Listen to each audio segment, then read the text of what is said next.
The main topic for today's episode, folks, last week, like the day after we shot our episode, the Mayyas, or the Mayyas, the Mayyas, okay, let's just call them the Mayyas. They took over the world, folks. The Lebanese dance troupe went on America's Got Talent, one of the most popular reality shows in the world, and they went completely viral. They blew up. They did an audition. It went viral. They got the golden buzzer by Sofia Vergara. At first, everyone was proud. Lebanon, every Instagram story of mine, everyone I saw, was resharing their performance, sharing the moment where they won the buzzer and all of that, and it was beautiful. Then, as things often do, it turned into a controversy on Twitter. We can't show you the clip because America's Got Talent is gonna copyright the shit out of the video, so we're gonna try to show you snippets here and there. But I want to read you guys the speech that one of the performers basically gave on stage after they won. Now, just for the record, I thought their performance was beautiful. I was fucking mesmerized. They deserve every bit of credit that they're getting. These women are fantastic. Turns out I followed one of them. I had no idea she's one of the performers.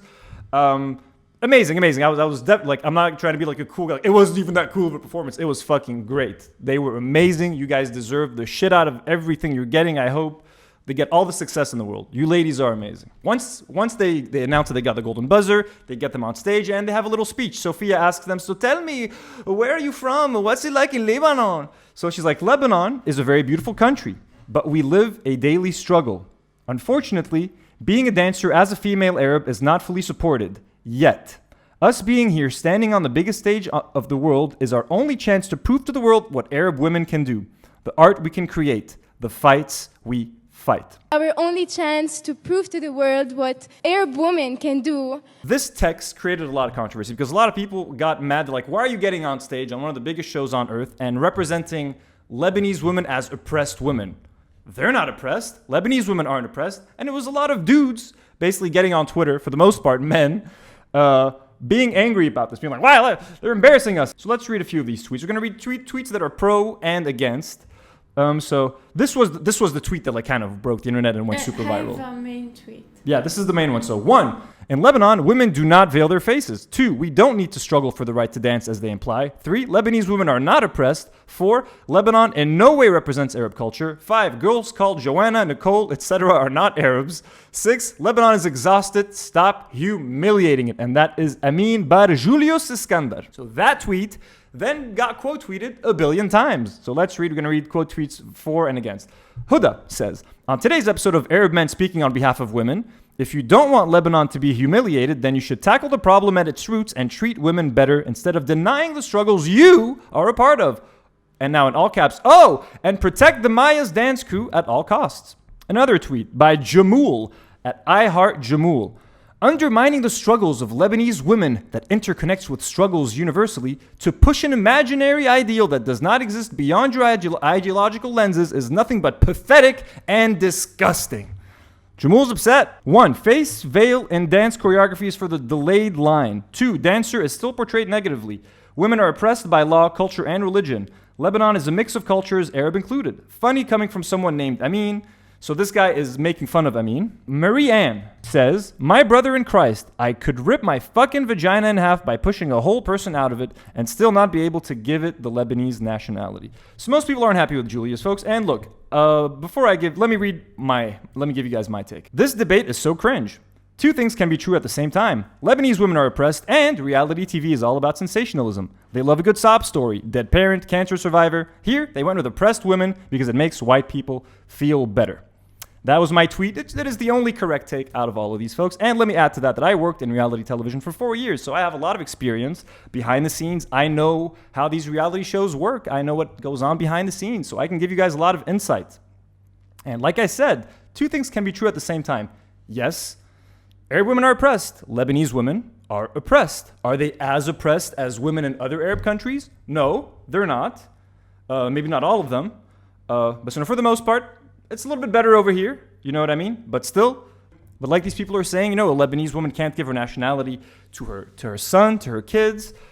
There's still like weird laws where you can marry underage girls and shit in some parts of the country. Like there's some messed up shit that goes on here. Okay, we barely have any women in parliament, etc. I'm sure there's a bunch of pay discrepancy. Women are oppressed, absolutely. To go on stage and make it seem like that's the biggest problem with Lebanon is that women can't dance. And at one point, after she says, which kind of made me laugh, she says, unfortunately, being a dancer as a female Arab is not fully supported yet. Then, like the person who's talking, like kind of pauses to kind of cry or something. As a female Arab, it's just kind of funny. Again, I can tell you guys. So, being someone who's in reality TV, when you watch the clip, you can tell that they cut the clip. One person is saying, Lebanon is a very beautiful country, but we live a daily struggle.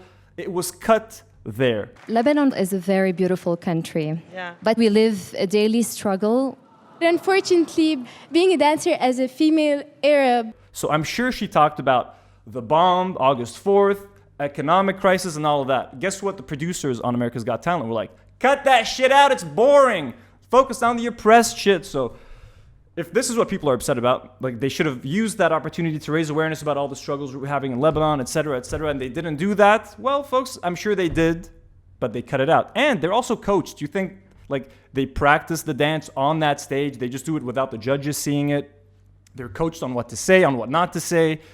And like I said, reality TV, they always love a sob story. When you're casting and you're looking for contestants to join a TV show, the first thing you ask them is like, what's your story? You try to find out about like, do they have a sick relative? Does someone not support you? You try to find a storyline so that, you follow that storyline and you make it emotional and stuff like that. Like last time I'm back with my friend and he was like, إنه قالوا إنه شيء عن لبنان. He was like, why didn't they mention the electricity or something? فقلت له it looks cut and edited, so maybe they did. So we can't hold them accountable for this. Regarding هديك التويت إنه قصة women don't get veiled, هيدا it's part of Oriental dancing with tradition. They're not technically veiled, their bellies are showing. It's just like بيحكون الشغل. طيب بس ما فهمت إنه طالعين to dance يعني مش شغلتهم هن مياس طالعين على America's Got Talent to shed light على economical situation like okay حكيوا عنه what's gonna happen. وكمان بنات نيكول جيسي or whatever they are Arabs, you know. Yeah. العرب مش اسلام، العرب كيفين يكونوا مسيحيين كمان. انت عايش بلبنان والميدل it's in Middle East فعرب, you know. What's funny about this is that they've actually been like they're up there talking about how they're oppressed and they can't dance in the Middle East. First of all, we had a pole dancing competition in Lebanon just a few weeks ago, so you can dance in Lebanon. You can dance on a pole too. And they've been on Arab's Got Talent and they've won Arab's Got Talent. Not only that, they've been on Britain's Got Talent and they got very far in Britain's Got Talent. So I think they just do this shtick every time like, we're so oppressed, we can't dance. You ladies are great. I'm not taking anything away from you. I know it's the pressures of reality TV. You have to do it. But like, it's just funny that like, and Simon Cowell has already seen them. So you told me that, right? Like, إما أنا حضرت Britain's Got Talent. I'm like Simon هونيك وطع America's Got Talent باين كانوا أول مرة بيشوفوا. And I was like, wait, what? Since when can anyone go on America's Got Talent? I thought it was for like Americans or like if it is like. No, حيلا show هيك The Voice كل شيء. Like. So now anyone can from anywhere in the world. Yep. Well, cool. I mean that's. Let us know what you guys think of the comments. Do you think Lebanese women are oppressed? I think they are, but I also think they're not that oppressed. And I also definitely agree that the show took the let's just use the oppressed storyline. Let's just get the people let's get the people sad. White people love to feel good about themselves. So looking at a bunch of like sad Arab girls saying that they're oppressed makes white people feel better about themselves. That's just the way to go. Congrats, Mayyas. And a funny thing that happened is all brands like jumped on the bandwagon and did like these super cringe ads. Like here you have like. You made Lebanon proud, like a bunch of submarine sandwiches. Like, I'm sorry. These are all real, right?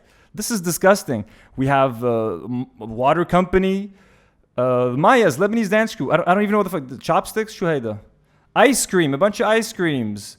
This was probably the worst. This one and the submarines. A sandwich and French fries behind it. Another one, not Shura Spoon and Almaza. Almaza might have been the first one.